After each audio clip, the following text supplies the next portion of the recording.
Afternoon. It's a beautiful afternoon here. It was funny, the story that came out from the New York Times was Trump calls press conference because he has been living in the shadows since the Harris-Walz announcement.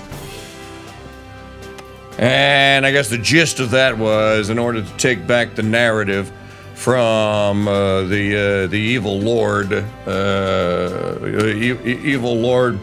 last waltz to Gomorrah, Tim Walz of Minnesota, then Trump had to call the press conference. The funny thing is this, though.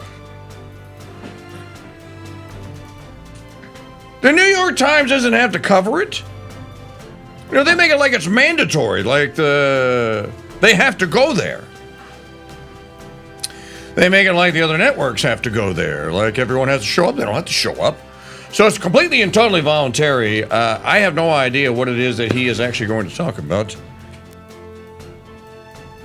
But we will all find out here momentarily. You can join the live chat on the YouTube channel, and I enabled the chat as well on the Twitter feed over there as well, so you can join all of that. If you are watching us live, welcome back and welcome aboard again. Waiting for President Trump to actually come up to the dais, and when he does, then we will switch the feed live over to that. It's been a pretty not very eventful day today. I don't have a lot of news to catch you up on. There's not a lot that is breaking out there. I did find out that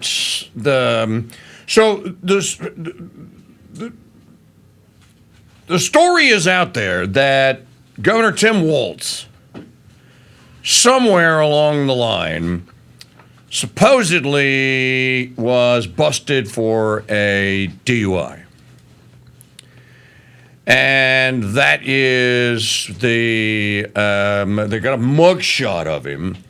And it looks like, you know what, Trump is here. Let's go live to the Mar-A-Lago feed. Most dangerous position it's ever been in from an economic standpoint, from a safety standpoint. Both gangs on the street and, frankly, gangs outside of our country in the form of other countries that are, frankly, very powerful. They're very powerful countries, and we don't know what we're doing. We have leadership that has no clue how to handle them or how to handle any other situation. We have a lot of bad things coming up. You could end up in a depression of the 1929 variety, which would be a devastating thing. Took many years, took decades to recover from it. And we're very close to that. And we're very close to a world war. In my opinion, we're very close to a world war. We have people that don't know how to handle it. They're not respected. All over the world, they're laughed at. And we can't have that. Most dangerous period of time I've ever seen for our country. With that being said, we have somebody that hasn't received one vote for president, and she's running, and that's fine with me. But we were given Joe Biden, and now we're given somebody else. And I think, frankly, I'd rather be running against the somebody else. But that was their choice. They decided to do that because Kamala's record is horrible. She's a radical left person at a level that nobody's seen. She picked a radical left man that is, he's got things done that he has positions that are just not, it's not even possible to believe that they exist. He's going for things that nobody's ever even heard of. Heavy into the transgender world, heavy into lots of different worlds having to do with safety. He doesn't want to have borders. He doesn't want to have walls. He doesn't want to have any form of safety for our country. He doesn't mind people coming in from prisons, and neither does she, I guess, because she's not, she couldn't care less. She's the border czar. By the way, she was the border czar 100%. And all of a sudden, for the last few weeks, she's not the border czar anymore, like nobody ever said it. And I just hope that the media becomes more diligent, more honest, frankly, because if they're not going to be honest, it's going to be much tougher to bring our country back. We have a very, very sick country right now. You saw the other day with the stock market crashing. That was just the beginning. That was just the beginning. It's going to get worse. It's going to get a lot worse, in my opinion.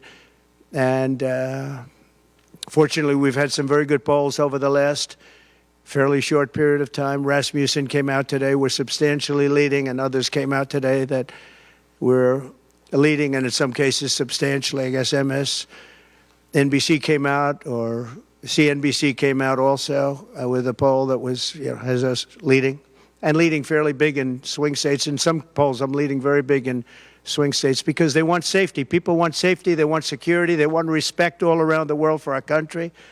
They don't want this horrible culture that is developing, a culture of no common sense. It's really a culture of no common sense, and it's not what anyone wants. We want to have a safe country.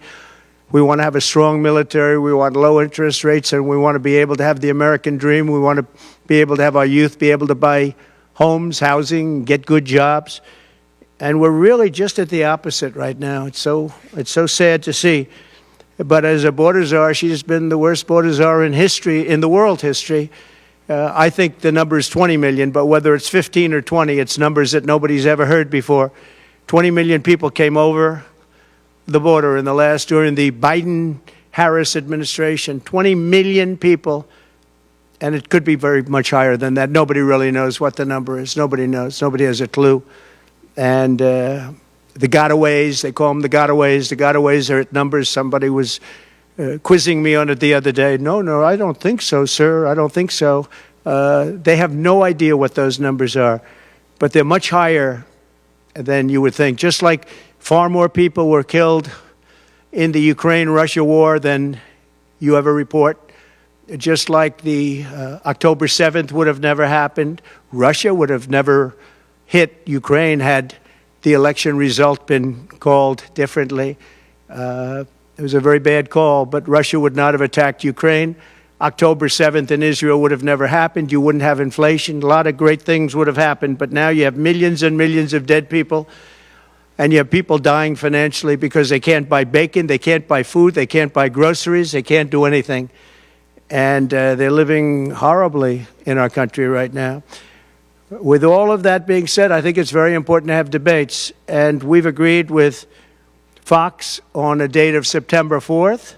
We've agreed with NBC, fairly full agreement, subject to them, on September 10th, and we've agreed with ABC on September 25th.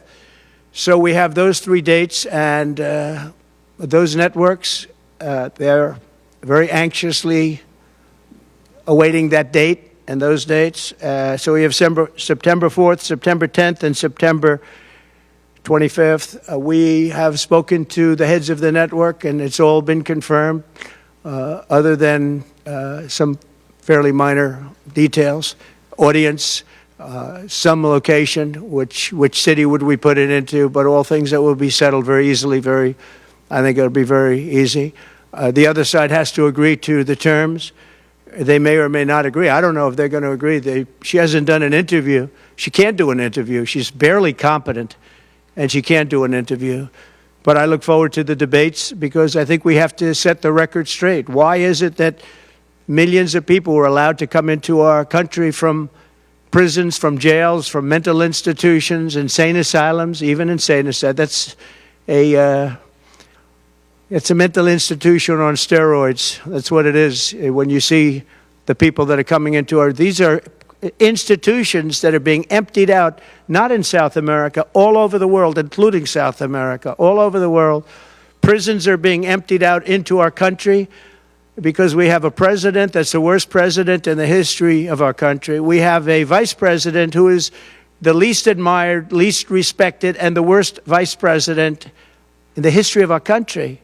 The most unpopular vice president, and because of political reasons or because of being politically correct, even though she never received a vote. Don't forget, she was the first one defeated, as I remember it, because I watched it very closely, but she was the first one. She never made it to Iowa, the first state. She never made it to Iowa. She was the first one that was defeated. She was the nastiest to him. She was nasty with calling him a racist and the school bus and all of the different things. She was very nasty to Biden. And shockingly, he appointed her, asked her to serve as vice president. Well, I don't know if he's happy about that decision right now. This was taken away. The presidency was taken away from Joe Biden. And I'm no Biden fan, but I'll tell you what, from a constitutional standpoint, from any standpoint you look at, they took the presidency away. And people were saying he lost after the debate. He couldn't win. Well, I don't know that that's true necessarily. But whether he could win or he couldn't win, he had the right to run. And they took it away. They said they're going to use the 25th Amendment. They're going to hit you hard. Either we can do it the nice. I know exactly, because I know a lot of people on the other side, believe it or not.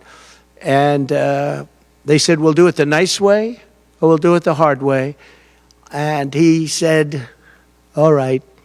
So that, I mean, they've really taken, what they've done is pretty incredible. And now I'm running against somebody else, and we're leading. We're leading. So I'm not complaining. I'm saying it's for a country with a constitution that we cherish. We cherish this constitution. To have done it this way is pretty severe, pretty horrible. You would have thought they would have gone out to a vote. They would have had a primary system. They would have done something. But to just take it away from him like he was a child. And he's a very angry man right now, I can tell you that. He's not happy with Obama, and he's not happy with Nancy Pelosi, crazy Nancy. She is crazy, too. She's not happy with any of the people that told him that you've got to leave. He's very unhappy, very angry, and I think he also blames her. He's trying to put up a good face, but it's a very bad thing in terms of a country when you do that. I'm not a fan of his, as you probably have noticed, and he had a rough debate, but that doesn't mean that you just take it away like that. Or you go out to a vote, you do something. He had 14 million votes. She had no votes. She got no votes.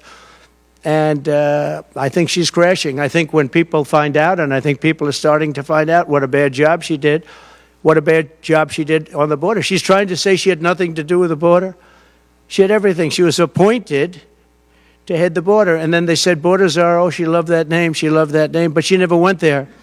She went to a location once along the border, but that was a location that you would love to go and have dinner with your husband or whoever.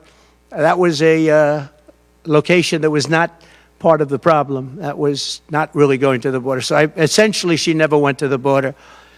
And if you listen to Tom Homan, if you listen to the great border people, Brandon Judd from Border Patrol, if you listen to Paul, I mean, so many different people. I speak to them all the time. And I did when I was president. We had the best border in the history of our country. Now we have the worst border in the history of the world. Millions of people coming in, and our country cannot sustain it. Our country is going down because of this, because of incompetent people. So I just look forward to these debates. I think it's very important that we have them. I hope she agrees to them, September 4th, September 10th, September 25th. And I think they'll be very revealing. I think they'll be very revealing. Do you have any questions, please? How have you recalibrated your strategy to compete against terrorists? I haven't recalibrated strategy at all. It's the same policies, open borders, weak on crime. I think she's worse than Biden because he got forced into the position. She was there long before. She destroyed San Francisco. She destroyed California as the AG. But as the DA, she destroyed San Francisco. A friend of mine, Bob Tisch, all know the Tisch family. He was in many cities with companies. He said the greatest city in the country is San Francisco. That was about 20 years ago. And he passed away a while ago, and he would be looking down and said, what happened? He thought it was the best city in the country. He had divisions there, lows. And he would be looking down in horror now when he sees she destroyed no cash bail, weak on crime. She's terrible. And yet they weaponized the system against me. They have me. I got so many lawyers. Now they want to delay cases. I won the big case in Florida. I won the big case. Nobody even wrote about it. The big case, the judge was a brilliant judge. And all they do is they play the ref with the judges. But this judge was a fair but brilliant judge. And as you probably heard, the big documents case, I won it. Now, Biden lost it because he didn't have presidential immunity. He didn't have the Presidential Records Act. He lost it. But the special, I call it prosecutor, special counsel, special prosecutor to me, he, appointed by him and appointed by Garland, he said the man's incompetent. He can't stand trial, but he can run for president. But we no longer have to worry about that because we have somebody that, in my opinion, is more incompetent.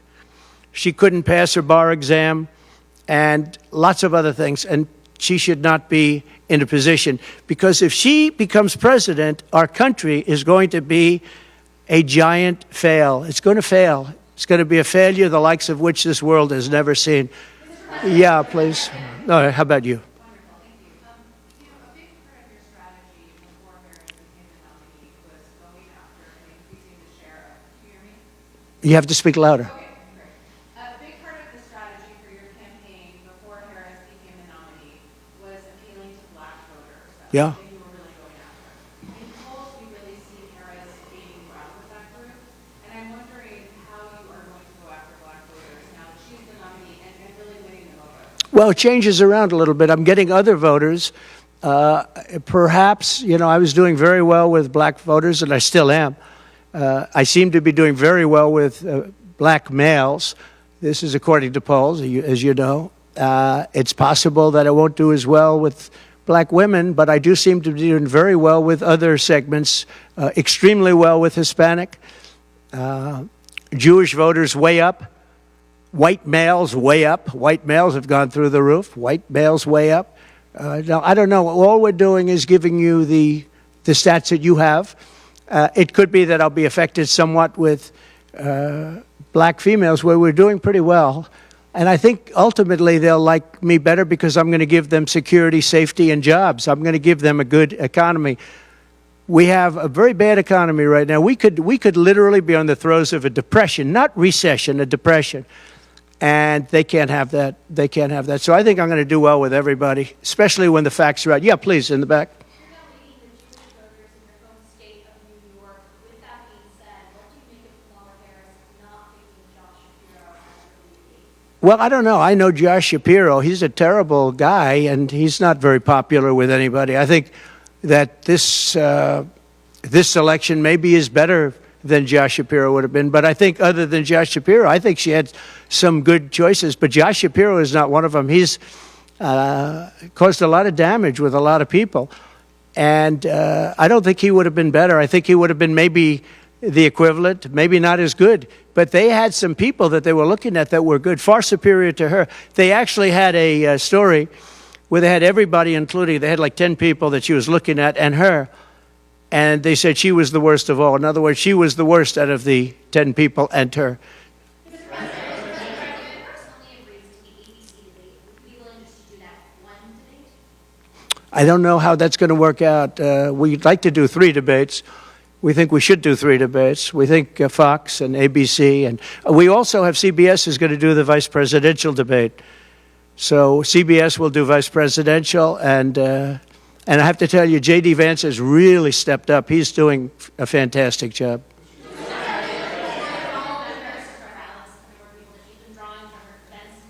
Say it. Are you worried at all about the size of Harris's crowds? Oh, give me a break. Listen, I had 107,000 people in New Jersey. You didn't report it. I'm so glad you asked. What did she have yesterday? 2,000 people? If I ever had 2,000 people, you'd say my campaign is finished. It's so dishonest, the press. And here's a great example. I had in Michigan recently 25,000 people, and 25,000 people we just couldn't get them in. We had in Harrisburg 25,000 people, and 20,000 people couldn't get in. We had so many. Nobody ever mentions that. When she gets 1,500 people, and I saw it yesterday on ABC, where they said, oh, the crowd was so big.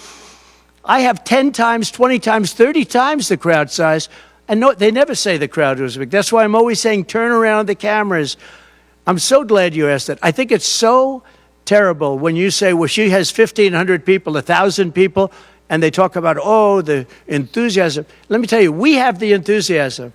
The Republican Party, and me as a candidate, but the Republican Party has the enthusiasm because people want to see crime stopped. They want to see a country that's respected. Think of it. If I were president, you wouldn't have Russia and Ukraine, where it never happened. 0 chance. You wouldn't have had October 7th of Israel. You wouldn't have the horrible withdrawal And I don't mean the withdrawal, because the withdrawal was fine. I was ready to withdraw from Afghanistan, and we were going to do it with dignity and strength. And we were keeping our equipment. We weren't leaving $85 billion worth of equipment behind. And we wouldn't have had 13 great soldiers. I know the families of those soldiers well. We wouldn't have had these soldiers killed. And we wouldn't have had 45 soldiers obliterated. No legs, no arms, the face. None of that would have happened. And you wouldn't have had inflation. You wouldn't have had any inflation, because inflation was caused by their bad energy problems. Now they've gone back to the Trump thing because they need the votes. I don't know if you know, they're drilling now because they had to go back because gasoline was going up to $7, $8, $9 a barrel. So they said, we better do what Trump. But the day after the election, if they won, you're going to have fuel prices go through the roof. Everybody's going to be forced to buy an electric car, which they're not going to do because they don't want that. It's got a great market. It's got a market. It's really a sub-market. People want gasoline-propelled cars. They want hybrids. They want to have everything, and they want electric. But they want everybody to have an electric car. We don't have enough electricity. We couldn't make enough electricity for that. And you know what else? The weight of a car, the weight of a truck. They want all trucks to be electric.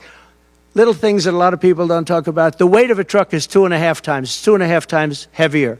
You would have to rebuild every bridge in this country if you were going to do this ridiculous policy. So, but on crowd size, in history, for any country, nobody's had crowds like I have, and you know that.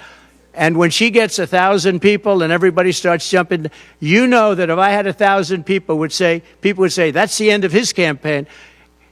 I have hundreds of thousands of people. In South Carolina, I had 88,000 people. In Alabama, I had 68,000 people. Nobody says about crowd size with me. But she has 1,000 people or 1,500 people, and they say, oh, the enthusiasm's back. No. The enthusiasm is with me and the Republican Party because they want to stop crime. They want to stop people from pouring into our country from places unknown and from countries unknown, from countries that nobody ever heard of. That's where the enthusiasm is.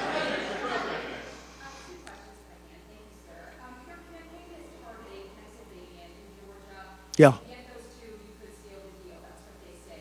How important is it to you, and is it salvageable for you to be able to repair the relationship with Governor Kemp? I don't know if I can or not. I got him elected. Without me, he wouldn't be governor. I got him elected. He was doing terribly. I got him elected. With that being said, I hope we can repair it, but if we don't, the people are still the people, and they're going to vote. We're leading in Georgia by a lot. We're leading in Pennsylvania by a lot. So, but I don't know. Now, in Pennsylvania, I have great relationships. In Georgia, I do too, but unfortunately not with the governor. I've never understood it. When you get somebody elected, they're supposed to like you. He's not exactly, for some reason, and you'll have to ask him about that. Yeah, I'd love to see it get repaired. I think that if we don't win Georgia, Georgia is a big win, is a big state. So I won Alabama by a record. Nobody's ever gotten that many votes. I won South Carolina by a record. You don't win Alabama and South Carolina by records and lose Georgia. It doesn't happen. And the people of Georgia understand that. There was tremendous anxiety and problems in Georgia. A lot of people say, what happened? And we have to, all we want is honest elections. If we have honest elections in Georgia, we have honest elections in Pennsylvania, we're going to win them by a lot.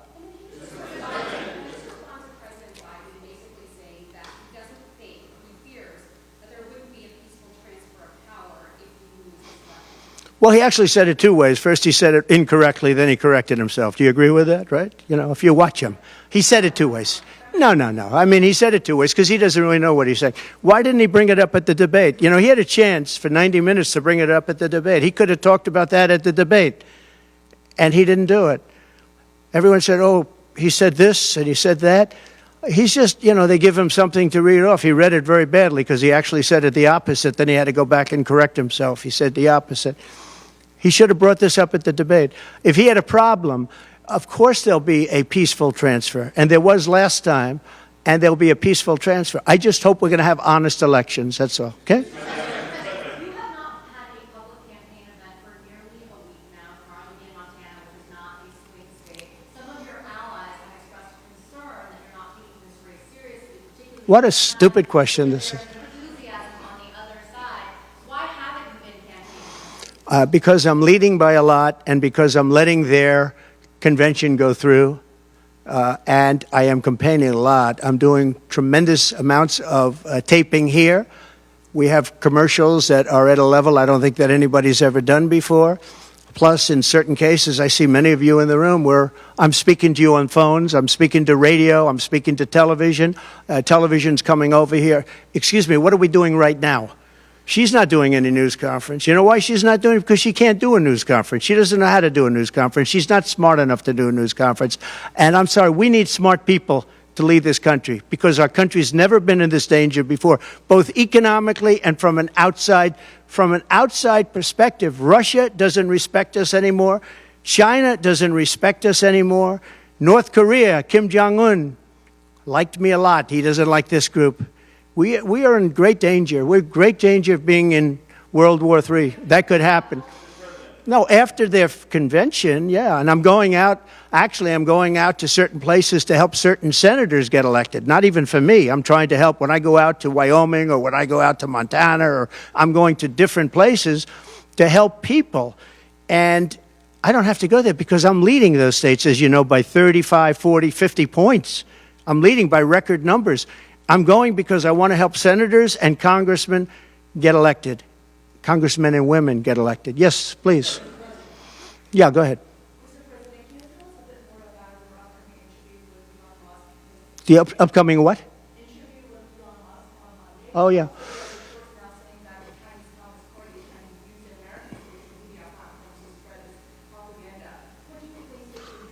Yeah, the Elon Musk. So, yeah, sure. So Elon called me.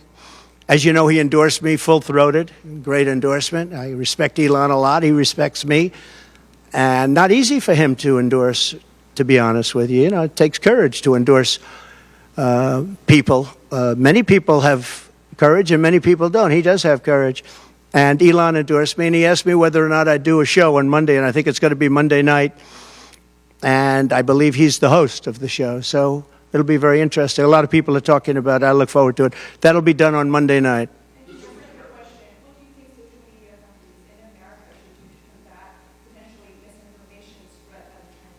Well, you have a lot of misinformation spread about China, and you have a lot of misinformation spread about a lot of different places. I think I'm going to get along great with China.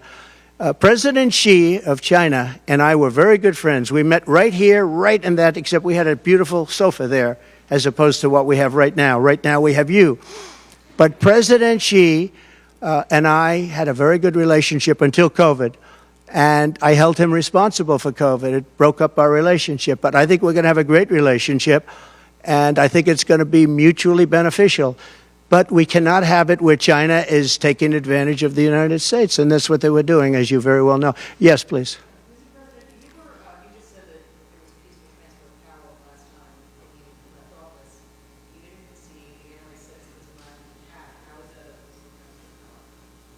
What's your question?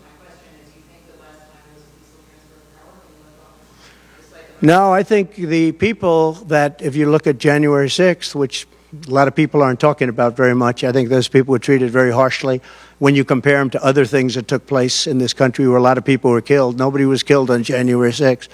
But I think that the people of January 6th were treated very unfairly. And they were there to complain, not through me, they were there to complain about an election. And, you know, it's very interesting. The biggest crowd I've ever spoken to, and I said peacefully and patriotically, which nobody wants to say, but I said peacefully and patriotically. The biggest crowd I've ever spoken to, and you've seen, Maggie, I was at the mall, I was at the Washington Monument, I was at the whole thing. I had crowds, I don't know who's ever had a bigger crowd than I have, but I had it many times. The biggest crowd I've ever spoken before was that day, and I'll tell you, it's very hard to find a picture of that crowd. You see the picture of a small number of people relatively going to the Capitol, but you never see the picture of the crowd. The biggest crowd I've ever spoken, I've spoken to the biggest crowds. Nobody's spoken to crowds bigger than me. If you look at Martin Luther King, when he did his speech, his great speech, and you look at ours, same real estate, same everything, same number of people, if not, we had more. And they said he had 1 million people, but I had 25,000 people. But when you look at the exact same picture, and everything's the same because it was the fountains, the whole thing, all the way back to from Lincoln to Washington, and you look at it, and you look at the picture of his crowd, my crowd, we actually had more people. They said I had 25,000, and he had 1 million people. And I'm okay with it because I liked Dr. Martin Luther King. Yeah, please. You said repeatedly on Truth Social that it was unconstitutional for the Democrats to replace President Biden with Vice President Harris as their candidate. Can you explain your constitutional analysis? Which part of the Constitution? Yeah, sure. We have a Constitution. It's a very important document, and we live by it. She has no votes, and I'm very happy to run against her. I'm not complaining from that standpoint. And I hate to be defending him, but he did not want to leave. He wanted to see if he could win. They said, you're not going to win. After the debate, they said, you're not going to win, you can't win, you're out. And at first they said it nicely, and he wasn't leaving. And then you know it better than anybody. Wait a minute. So when you think about it, they said at first they were going to go out to another vote. They were going to go through a primary system, a quick primary system, which it would have to be. And then it all disappeared, and they just picked a person that was the first out. She was the first loser, okay? So we call her the first loser. She was the first loser when during the primary system. During the Democrat primary system, she was the first one to quit, and she quit. She had no votes, no support, and she was a bad debater, by the way, very bad debater. And that's not the thing I'm looking forward to, but she was a bad debater. She did obviously a bad job. She never made it to Iowa. Then for some reason, and I know he regrets it, you do too, he picked her, and she turned on him too. She was working with the people that wanted him out. But the fact that you can get no votes, lose in the primary system, in other words, you had 14 or 15 people, she was the first one out, and that you can then be picked to run for president, it seems to me actually unconstitutional. Perhaps it's not. Please.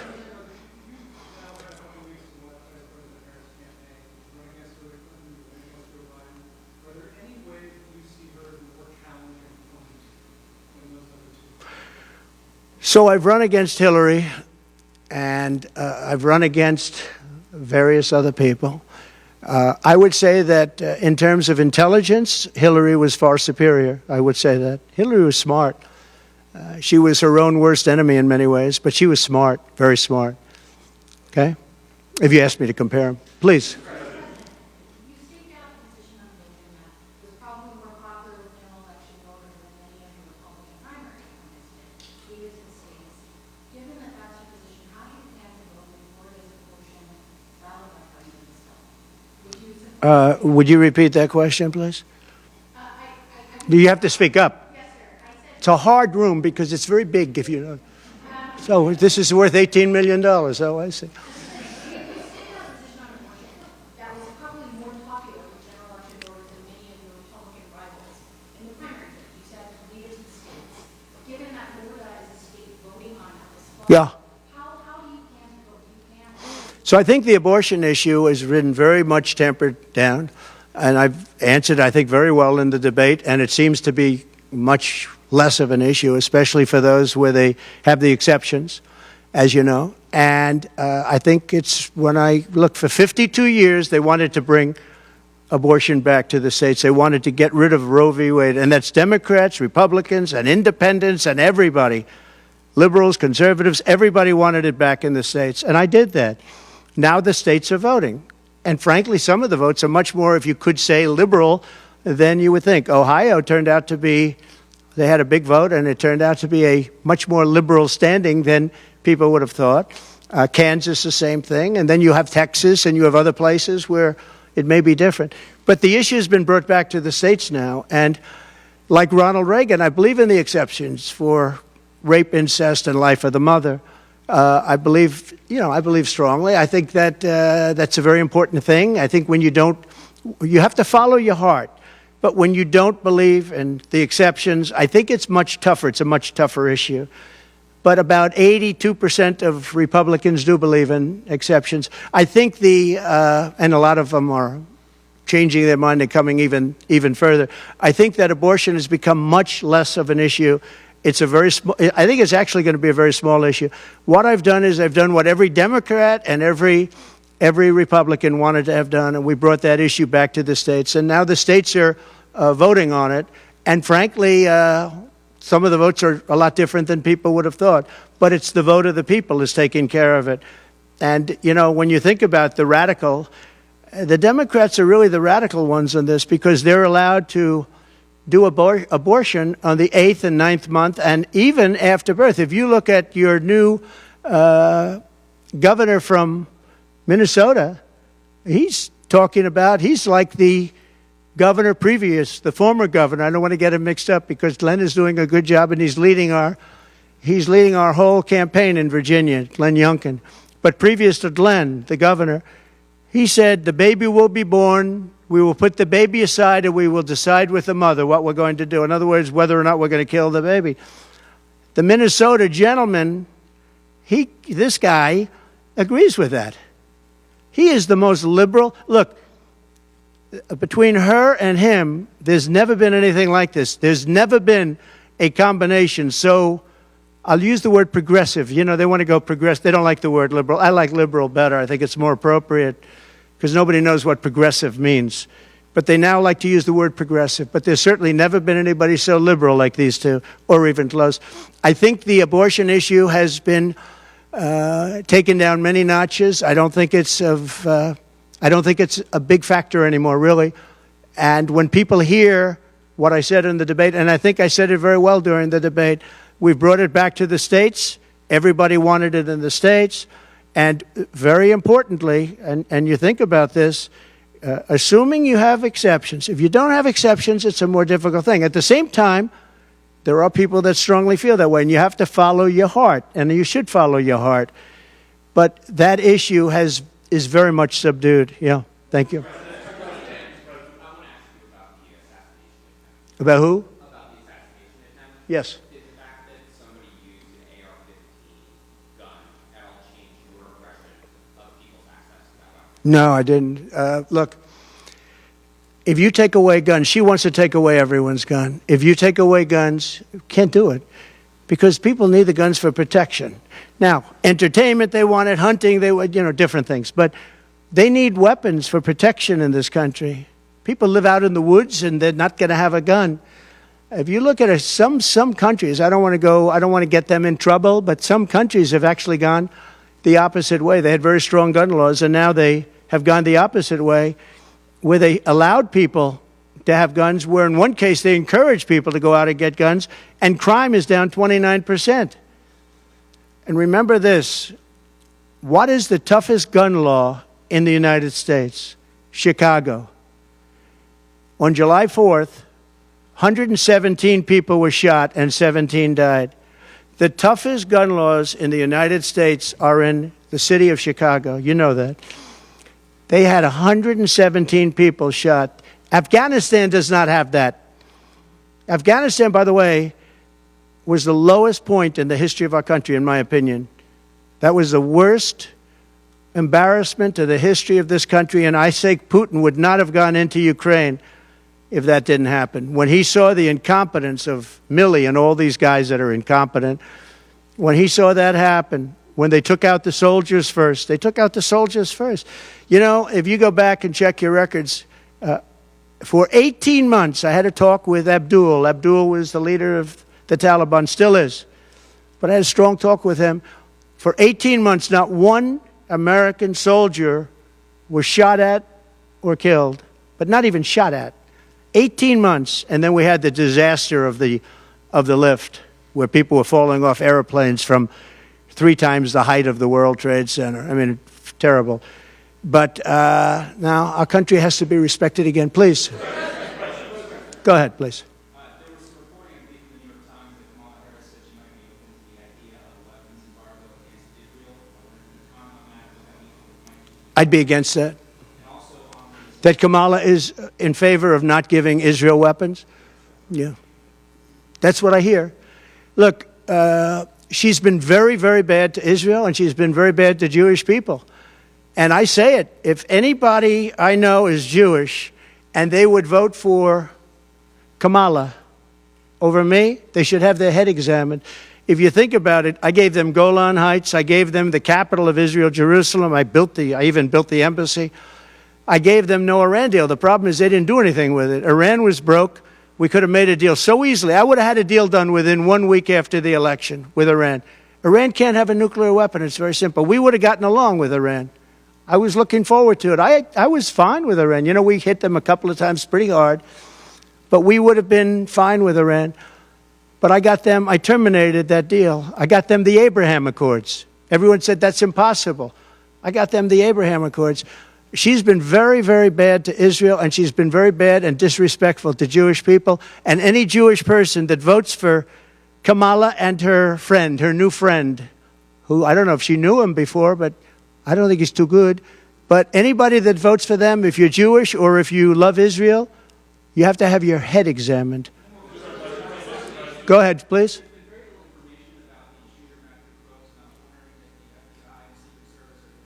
They have. The FBI came to see me about the shooter. I think they've done a very good job. And I think they did a very good job with respect to this other lunatic that they have in custody. Please. There's been some discussion around Vice President Harris's relationship with Willie Brown, Yeah. former mayor of San Francisco, and how that might have intersected with her career trajectory. So I'm just wondering if you followed that discussion at all at any point. Well, I know Willie Brown very well. In fact, I went down in a helicopter with him. We thought maybe this is the end. We were in a helicopter going to a certain location together, and there was an emergency landing. This was not a pleasant landing, and Willie was he was a little concerned. So I know him pretty well. I mean, I haven't seen him in years, but he told me terrible things about her. But this is what you're telling me anyway, I guess. But he had a big part in what happened with Kamala. But he I don't know, maybe he's changed his tune, but he was not a fan of hers very much at that point. Do you believe Vice President Harris would certify your election victory if you win? Yeah, I do. Go ahead. How are you planning to vote on Florida's abortion referendum? On what? How are you planning to vote on Florida's abortion referendum? Well, I'm going to announce that. I'm going to actually have a press conference on that at some point in the near future, so I don't want to tell you now. But Florida does have a vote coming up on that, and I think probably the vote will go in a little more liberal way than people thought. But I'll be announcing that at the appropriate time. Please. Mr. President, your tax cuts from your administration will be coming up, fairly soon and potentially expiring. I wanted to ask you specifically about the tax code favoring parents versus people who don't have children. There are a number of tax breaks. Yeah. Oh, we gave tremendous for child care and all of that. No, our tax cuts, which are the biggest in history, our tax cuts are coming due, as you know, very soon. And if the Democrats don't renew them or make it impossible to renew because it's pretty close in terms of vote, if they don't renew them, it's the equivalent of having a 4 times tax increase from what you have right now, and it'll destroy the economy. I think they're under tremendous pressure to do it. I've never seen, all my life I grow up and I watch politics, and I used to be on the other side of politics first, then I run for office. But in all the years of studying politics, I've never seen people get elected by saying, we're going to give you a tax increase. These guys get up, think of it. We're going to give you no security. We're going to give you a weak military. We're going to give you no walls, no borders, no anything. All these things they're doing. I mean, the transgender became such a big thing. But they do all of these things, but they always say, we're going to give you a tax increase. I never heard anybody campaign on a tax increase. A politician has always said, I will cut taxes. I'll give you one example, Social Security. They're going to destroy Social Security. I am going to leave Social Security. I'm not raising the years. I'm not raising the age. I will be saving Social Security, and I'm going to work it out that there's no tax on Social Security for seniors. I'm also doing no tax on tips. No tax on tips. So waiters, waitresses, caddies, people that drive cars, people that get tips who have been harassed by this government, we're going to have no tax on tips. That's a big thing. Do you believe that the imprisonment of Steve Bannon was politically motivated? Yeah. Oh, absolutely. Sure. Mr. because other people have done far bigger things than Steve Bannon. Sure, it's politically motivated. I think it's a horrible thing they did. Look, they've weaponized government against me. Look at the Florida case. It was a totally weaponized case. All of these cases, by the way, the New York cases are totally controlled out of the Department of Justice. They sent their top person to the various places. They went to the AG's office, got that one going. Then he went to the DA's office, got that one going, ran through it. No, this is all politics, and it's a disgrace. Never happened in this country. It's very common that it happens, but not in our country. It happens in banana republics and third world countries, and that's what we're becoming. We have no borders. We have bad voting regulations. Anytime you have mail-in ballots, you're going to have problems. France learned that lesson. You know, France had all mail-in voting, and they went back to paper ballots, voter identification, voter ID. They went back to a normal system, one-day voting. They don't want to be around, voting for 64 days. And look, the election, I keep talking about November 5th, but the election really starts on September 6th. That's when it starts because it's early voting. We should have one-day voting. We should have paper ballots. We should have voter ID, and we should have proof of citizenship. Please. No, the gentleman in the back. President, do you support continuation tax credit for EVs? For who? For electric vehicles, do you support continuation? You're going to have to talk louder, sir. Do you support continuation of tax credits for EVs? And secondly, what sort of political or policy advice does Elon Musk give you? Elon is a very different kind of a guy. He's a very big believer in the country, but he's very worried about the country. He's very worried about the country. And I don't know if it's good for him politically to have supported me, although I think we have a vast majority of this country does support me. But Elon, more than almost anybody I know, I mean, he loves this country. He loves the concept of the country. But like me, he says this country is in big trouble. It's in tremendous danger. Okay, please. Polls suggest overwhelmingly that Americans trust you more than Kamala Harris to fix the U.S. economy. I like this guy.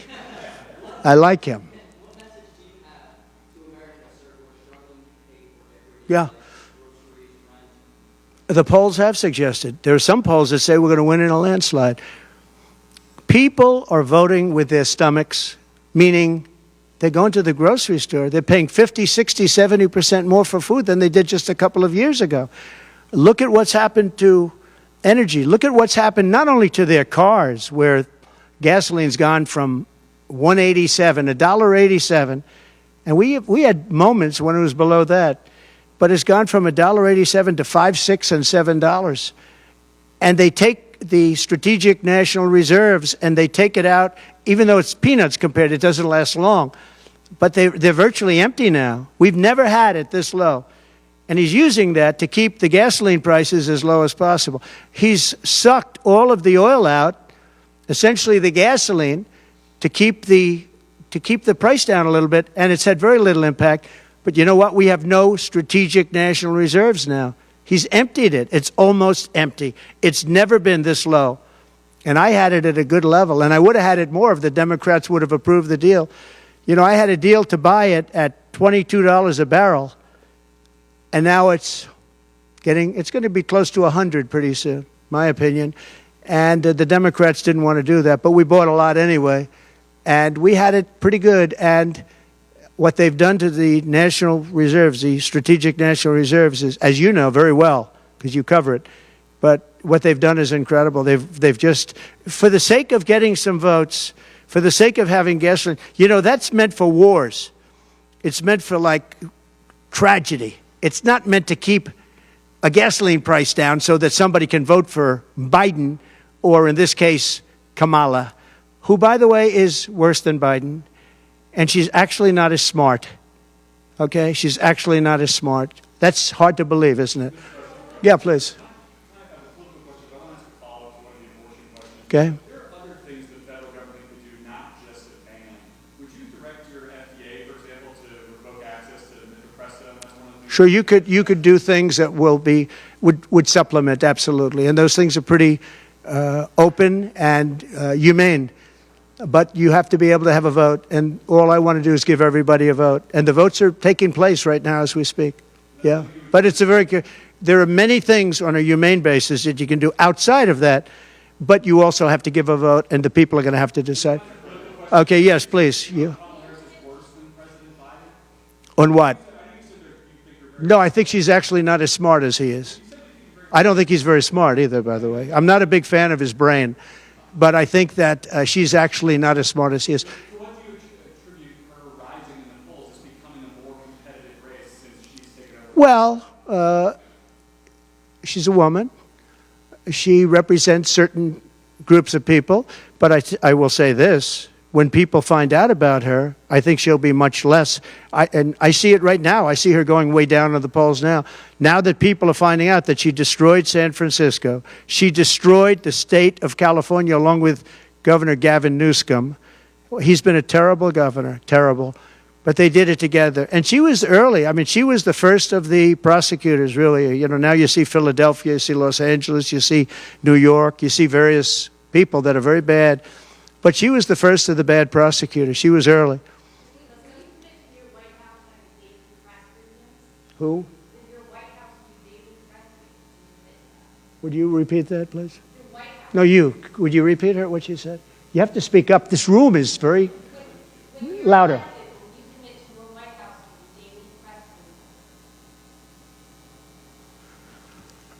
Do you hear her? A daily press briefing? Why would I do that? I would give you all the press briefings you want. Look what I'm doing here. But why would I do a daily press? You'd get tired of me very fast. No, but I will give you total access, and you'll have a lot of press briefings, and you'll have from me. Now, are you talking about from me or from a press secretary? Well, yeah, probably they'll do something. If it's not daily, it's going to be a lot. You'll have more than you want. Yeah, please. President Biden vowed not to pardon his son Hunter, who is now a convicted felon and facing more felony charges in his upcoming trial for alleged tax evasion. Would you consider granting clemency or a pardon? I don't think it's appropriate for me to talk about it. I think it's a tragic story. You want to know the truth. And I felt that with Hillary Clinton, too. You know, with Hillary Clinton, I could have done things to her that would have made your head spin. I thought it was a very bad thing. Take the wife of a president of the United States and put her in jail. And then I see the way they treat me. That's the way it goes. But I was very protective of her. Nobody would understand that, but I was. I think my people understand it. They used to say, lock her up, and I'd say, just relax, please. We won the election. I think it would be I think it would have been horrible for our country and we had her between the hammering of all of the files. And don't forget, she got a subpoena from the United States Congress. And then, after getting the subpoena, she destroyed everything that she was supposed to get. I thought it was so bad to take her and put her in jail, the wife of a president of the United States, and then when it's my turn, nobody thinks that way. I thought it was a very terrible thing. And she did a lot of very bad things. I'll tell you what, she was pretty evil. But in terms of the country and in terms of unifying the country, bringing it back, to have taken her and to have put her in jail, and I think you know the things as well as I do. There were some pretty bad acts that she did. I think it would have been very bad for our country. And a lot of my people, a lot of the MAGA, as they call them, but the base. And I think the base is 75% of the country, far beyond the Republican Party, because we're a party of common sense, and I'm a person of common sense. I want to have low taxes. I want to have strong borders. I want to have a strong military so that China and Russia, look, they've allowed China and Russia to do the impossible combined. They're natural enemies. They always have been, because China needs more land and Russia has it. They've always been natural enemies, and because of Obama, it started with him, and then Biden, because he didn't know what the hell he was doing, they've now become one force. And then now they're adding Iran to it, and they're adding North Korea to it. Pretty powerful force. This is something that is unthinkable that they allowed to happen. Just to put a button on this, you're saying that you're not going to change your campaign strategy, you're going to keep going with the issues. But what if this so-called honeymoon period doesn't end? Oh, it's going to end. The honeymoon period's going to end. Look, she's got a little period. She's got a convention coming up. It's about policy. It's not about her. I think she's incompetent. because I've watched her. She destroyed California. She destroyed San Francisco. Everything she's touched has turned to bad things. I'm not going to use foul language, but everything she's touched has turned bad. She's incompetent. The reason she's not doing what I do, and she's not doing what she should be doing, she won't even do interviews with friendly people because she can't do better than Biden. Now, he had a reason for not doing well, and he was never, 25 years ago, the sharpest or brightest bulb in the ceiling. That I can tell you, okay? He wasn't. But he could do interviews at least. Not lately, he couldn't, perhaps. But she should be doing interviews. She doesn't want to do interviews. And the reason she doesn't is, number one, her policies are so bad. Just to answer your question, I think that it's not going to change because it's really ultimately not about her as much as about her policies. She wants open borders. She wants to defund the police. She wants to defund the police. She wants to take away your guns. Anybody that thinks they're not going to come after your guns, you know, when I was president, I totally protected the guns. And I think it's very important. And I know I take some heat sometimes for it, but you have to have safety. You have to have, when the bad guy walks in with a gun, you got to have some way of protecting yourself. And boy, that would be, you would see crime go up at levels that you've never seen. When people say on this side of the house, this house has guns, we will use the guns, they say, let's pass. We'll go someplace else. You have to have them. And for 4 years, and you know, as you know, the NRA endorsed me very powerfully every time I ran, every time. My sons are members, and I guess indirectly I'm a member too. But they gave me the strongest of endorsements, and that's against very strong competition. People that, you know, felt the same way. No, you have to have that right. Our Second Amendment is a very important right, and it has to be protected. Okay, how about you? Go ahead. Yeah. So there are some of the most brilliant people on Wall Street that are saying that if President Trump doesn't win, you're going to have a depression. I happen to agree. I think that's true. Because I know how bad these people are. You know, they like to say that they did this and that. You saw the $7 trillion that they said it was me for $7 trillion. It wasn't me. It was them. They said that I had inflation. They took over 9% inflation. No, I had 1% inflation. I had actually no inflation because if you look at the categories, we had just about no inflation. But I had a very minor, I actually had a positive inflation. It was a perfect number because you don't want zero.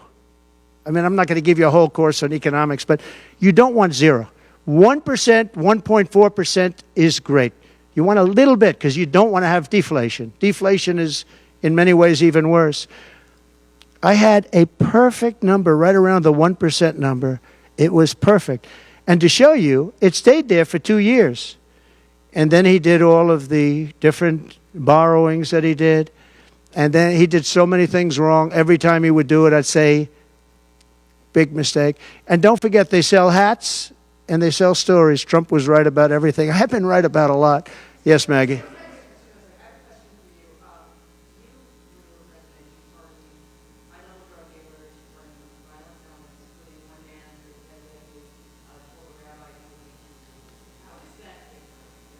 Well, we had a commission like other people do, and it's always complicated and it's always controversial. And we had commissions that, and I think of respected people, you know many of the people on the commission, and they would recommend to me certain pardons for certain people. Some people were treated very harshly.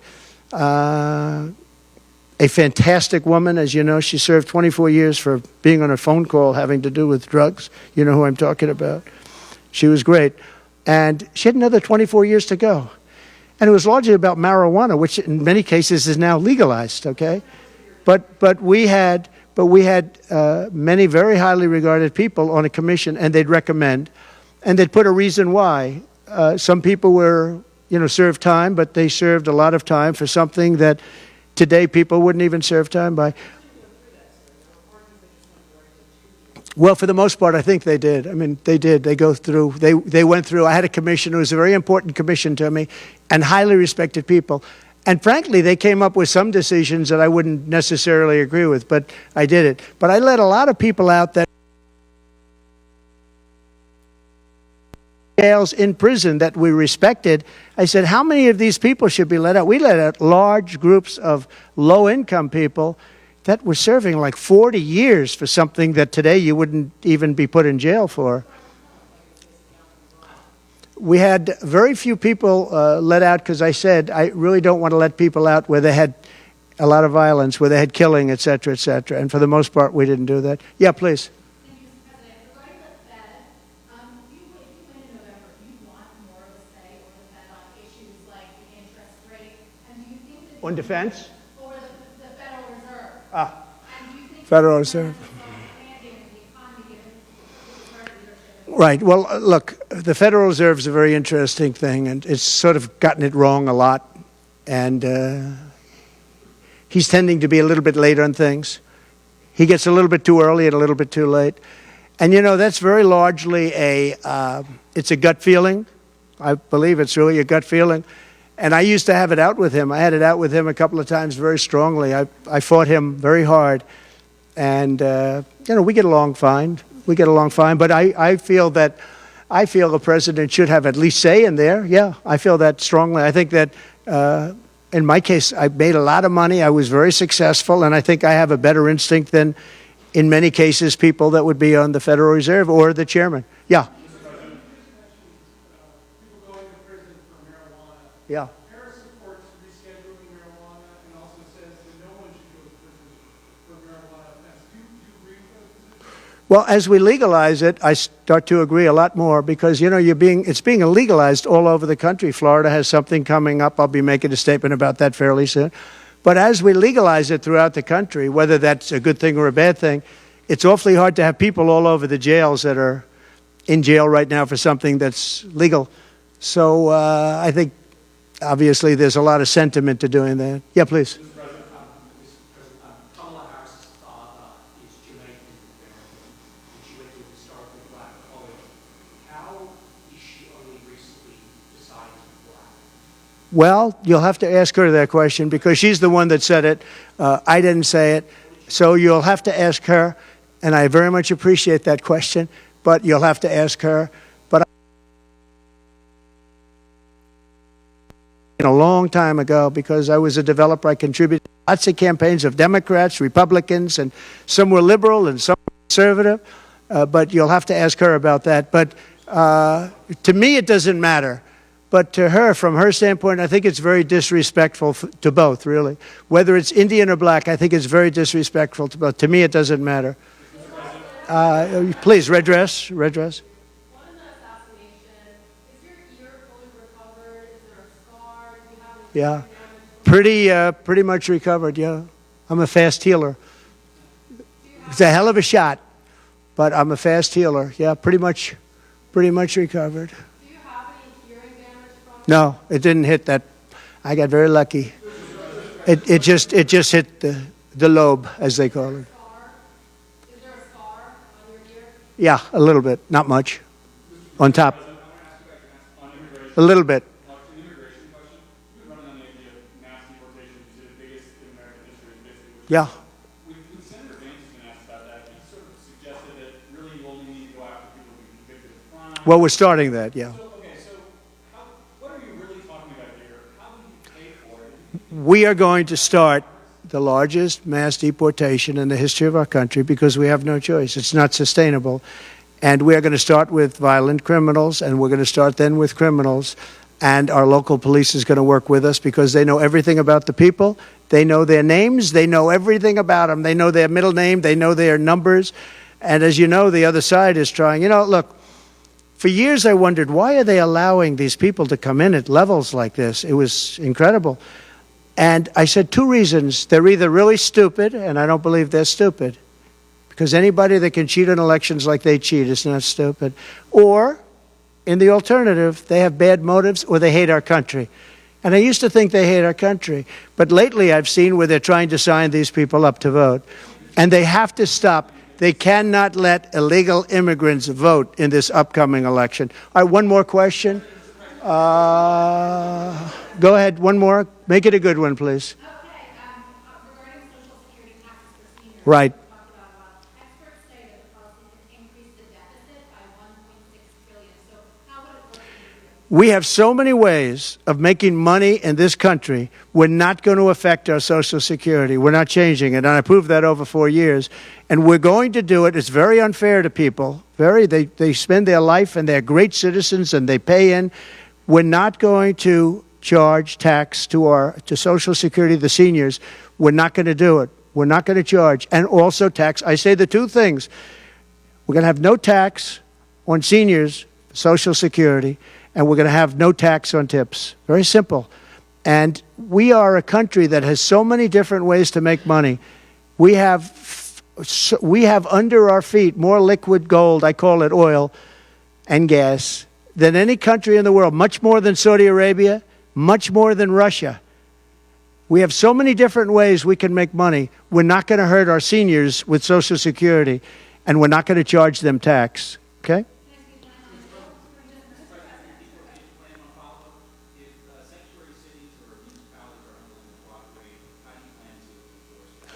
We should not have sanctuary cities. Sanctuary cities is a way of protecting criminals, and we should not have sanctuary cities. And if you go to California, and I know it well, I have property out there, great property.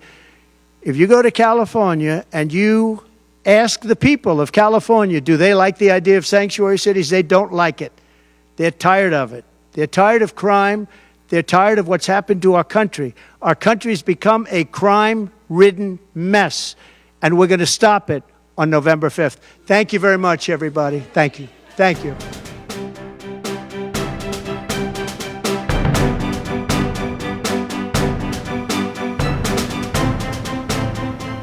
All right, so there you heard President Trump gave a 12-minute opening statement or so, and then moved on to taking questions, which is something that the opposition seemingly has not done yet and may not do. A couple of interesting points, and then I'll send you back to our regularly scheduled programming. Apparently, Trump has agreed in principle with Fox, if I heard this correct, Fox, CNN, CBS, and ABC. So on September the 4th, Fox will host a debate. He said, it's either September the 4th or the 3rd, I think it's the 4th. And he said, I'll be there. Will she be there? I don't know, but she's invited. September the 9th on CNN, September the 10th on CNN, September the 29th, 25th on ABC, and then he said CBS will be hosting, I believe on the 29th, he said, somewhere up in there, the vice president debate. That's if they agree to it. And he said that they have not agreed to it, to his knowledge. They've had no contact whatsoever with the Harris campaign or with anyone that's in the White House. He hasn't spoken to Biden. He was asked a question about Biden. He said, well, the same thing that you think. I don't know. Where is he? He said he thought it was totally inappropriate what Biden told the reporter for the report that's going to air this Sunday on let's see here. It's the is this today's? Yeah, this is today's. Biden was interviewed. It's going to debut Sunday on CBS with Robert Costas. He was asked about a peaceful transfer of power, and he said, no, I don't believe that. I don't think it's going to happen. And Trump just said that it's totally inappropriate here. And he said, there's no reason to believe. Why would you say that? He goes, we already had a peaceful transfer. We had two. We had one from Obama to me, and he had one from me to Biden. So that's just not true. I never said it. That's not the way it's going to happen, and it's totally inappropriate. And the president of the United States should not be out there talking and saying things like that. That's what Trump just said. He went on to say that kind of what we talked about on the Mike Church show today, that he believes that the high water mark for the Harris Waltz ticket was Tuesday afternoon when they had their big hoop-de-doo. He also said that they have seriously inflated the numbers. There were not 20,000 people there in Detroit yesterday. There were 2,000. The press is out there reporting this full arena. There were 20,000 people. There were not 20,000 people there. There were 1,500 to 2,000 is what the Secret Service is telling him, and they're the ones that keep an eye on these things. So, again, as we have been talking, people just need to calm down. He doesn't seem that he doesn't seem to be in a panic. You talked about Governor Walz being one of the most radical governors that he's ever come in contact with in the U.S. This is true. He was asked a question about abortion, and again, you don't have to agree with this, and I don't.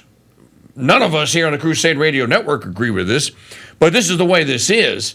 The question was asked about abortion. He goes, well, it's been for years. They said send it back to the states, which was true. Which is true. It's a states' rights. We ought to have the, okay, fine. States weren't ready to handle it. And he said, well, there are restrictions in every state, and I think that that there ought to be the exceptions. And he didn't mention the exception, but he means rape, incest, life of mother. That's what he said. And he said that these two are the most radical, that Governor Walz just signed in the last year a bill that allows abortion up in the 8th and 9th month, maybe even on the day the baby is to be born. There have been 8 children that have been born in Minnesota that have survived abortions, very late stage abortions survived, and they were all left to die. True story, not making it up, not trying to embellish. He talked a little bit about border policy and about deporting people, and he said, no, that has to happen. It's going to happen. He talked about the things that are going to happen on day one, and he said, no, it's not going to be 1, 2, 3, or 4 things. There's going to be a lot of things that are going to happen on day one. He was asked whether or not he thought that Kamala was a formidable candidate, and again, if the press were reporting this as it has actually happened, I think this whole thing would already be over. We'd be talking about the smooth transition from Biden to Trump. He said something today that is just overwhelmingly true. And sooner or later, you don't need for everyone to figure this out. You just need for about 10% of people to figure it out. Kamala Harris has never been vetted nationwide. She pulled out before the Iowa caucus. You know, people need to remember this. In 2020, Tulsi Gabbard so destroyed her in a debate that was held in Iowa that Kamala Harris ended her ridiculous campaign for the presidency. She never stood for a vote. She never got one single delegate in 2020. So she's never really been vetted. She's never really had anything nationally to deal with other than the things that Biden gave her. The border czar. She was out there boasting and bragging about being the border czar until there was discovered that, well, she's going to have to run the campaign now, and she is the candidate, which again, he says he thought that it was a coup. He said he felt sorry for Biden. His presidency was taken from him, and that he didn't want to go. And he goes like, I'm no fan of Biden, but I think what they did to Joe was wrong. And I'm not saying I'm glad he goes. And he said, look, I'm glad I'm running against her. Let's stop with this nonsense that I'm afraid of her. That's just not true. So it was a kind of get out of the head of the stories kind of press conference. And again, I believe that this is just to put the pressure on them, which the Democrats don't want to do. They don't want her out there answering questions. Folks, I'm telling you, this woman is not smart. She's not well accomplished. And when she does answer questions, she tends to get very, very much into the weeds. She gets wild. This is when the laugh comes in because she can't answer questions, and she really just doesn't have the acumen, the political acumen. You know, these people that have been doing this for a long time are really good at it. They're really good at lying, too. She's never really been in a position when you're a prosecutor, you know, you're kind of working behind the scenes. You're not doing a lot of public work here. When she was a member of this U.S. Senate, go back and watch the hearings. You want to see how unlikable and how vicious, mean, and rude she is. Go watch her questioning Brett Kavanaugh. I'm serious. If you go watch her question, you can go to C-SPAN, type in Kamala Harris and Brett Kavanaugh. It's like 7 hours worth of it. I think I watched maybe 60 minutes was enough for me to where I was, because we had broadcast it all here on the Crusade Radio Network. Then there is the questioning of Amy Coney Barrett. which is another instance where if you watch her going toe-to-toe with Amy Coney Barrett, this is just the most, she is the most petty, partisan hack. She sounds just like the very unlikable witch from Hawaii, Mazie Hirono. I believe that this press conference was just to serve notice that to the Democrats, we're going to keep coming out here, me and JD, about twice a week, and we're going to keep asking the question, where's her press conference? Why isn't she talking? We love talking to the American people. They invited all the enemy reporters in there, and he answered their questions. At one point, I told Justin, I said, oh, man, that was a Mike Ditka move there. When he goes like, that's the most stupid question. That's stupid. I'm not answering. I remember a press conference where Coach Ditka was coaching the Saints. He went, that is the most stupid, ridiculous question I've ever heard, and I'm not even going to dignify it with an answer. Next. He just turned away. So I believe that Trump and Vance, you're seeing this week a very interesting thing. If you love politics, you love covering politics, a very exciting week because there's some serious moves. There's some jockeying going on here. On Tuesday evening, it looked like the world was roses. Streets were paved with gold. Gumdrops were falling from the sky. Harrison and Waltz were gonna win 34 states and 370 electoral votes.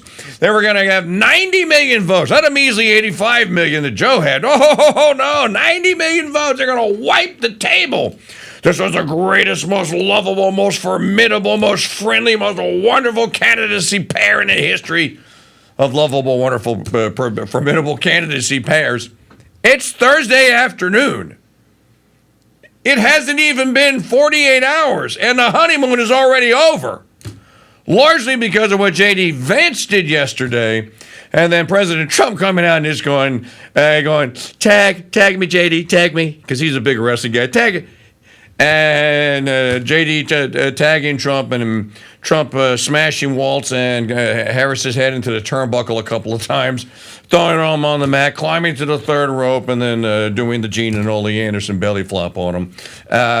You're seeing an actual strategy emerge here. They go after these people. Don't let them sit out there. Don't let their little media parrots and puppets out there, because the story isn't being written by the two candidates. It's being written by the press. And so get out ahead of it and say, well, why don't you ask them some questions? Why? If you love them so much, how come they don't love you? Why aren't they going on your show, bro? So I think a very positive thing today, and he's just showing that, again, he's very engaged. He's an affable guy. Most people that meet President Trump love him. If you're not in the press corps or a Democrat, you probably like him. And I think that comes through. And, yeah, he's telegraphing to the world, don't let these guys get away with it. Don't worry. Me and you're going to go back to doing business, and America's going to be first again. But, you know, we'll do some trade deals with you. So, again, this is toxic masculinity season. This is toxic femininity, sissy, kill babies and lop the body parts off and pick on people who can't defend themselves like teenagers and infants. What a great strategy the Democrats have going. It's going to fail. Pray for everyone involved. And I'm going to send you back to regular programming. I want to thank you guys for tuning in. Remember, I just want to reiterate this, and there's only like 20 of you that are watching out there, but maybe you'll see this in rebroadcast. While we were watching Trump, I went and logged out of all my browsers that I don't use regularly. There's two of them. And I went and searched YouTube again to see if our Crusade Radio Network coverage shows up on the live stream tab. Even when I search for the title, I wrote the title. I have it in the text file. I put the title into a search box on YouTube and hit search, and I got bupkis. So there is, and we were pretty much shadow banned as well on X. Simon Atiba had 16,000 people watching. Ryan Fournier had 8,000. We had 80. There's just shadow banning going on everywhere. You don't have to take it. Go make a donation to our cause. We'll buy some advertising. We'll go around them or buy some marketing. Go to crusadechannel.com/donate and help us make sure that we stay on there to keep this live coverage going. And then share the channel with your friends and family. They can't stop you from doing that. And that really is. I'm going to start taking screenshots of these searches and screen caps just to show just how bad it is. And yeah, just like Trump's taking the campaign to the media, and Harris and Waltz will take our campaign to all of you and just show everyone, look, this is what's really going on. And it's wrong. We're good people. We're working hard. We're trying to do the right thing. And we're being just suppressed and censored at every turn. And it's just indecent. It's fraud. It's not fair.